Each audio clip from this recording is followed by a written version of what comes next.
तो काय हीच आहे हीच आहे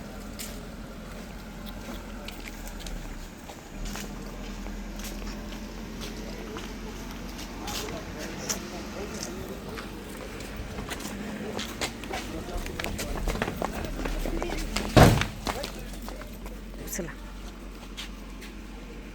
गाडीची पास फोडून टाकणार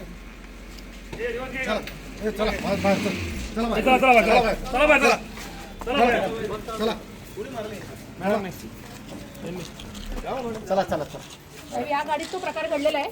म्हणून ती गाडी तुम्ही एकतर आरोपी आमच्या ताब्यात देणार नाही आम्हाला माहिती आहे तुम्ही कायदेशीर कारवाई करायची ती करा पण आम्ही गाडी फोडायची ह्या गाडीत तो प्रकार घडलेला आहे त्या मुलीच्या बाबतीत पोलीस स्टेशन आहे ठीक आहे ना आम्ही तुम्ही आतमध्ये गाडी आणलात आत्ता आणलात तितका वेळ गाडी बाहेर उभी होती गाडी आता ती प्रक्रिया आहे मी केलेलं आहे तुम्हाला काय कारवाई करायची ती करा कारण त्या गाडीमध्ये तो प्रकार त्या मुलीच्या बाबतीत घडलेला आहे महिलांना बोलवा तुम्ही आरोपी आमच्या ताब्यात दिला नाही आणि देणार सुद्धा नाही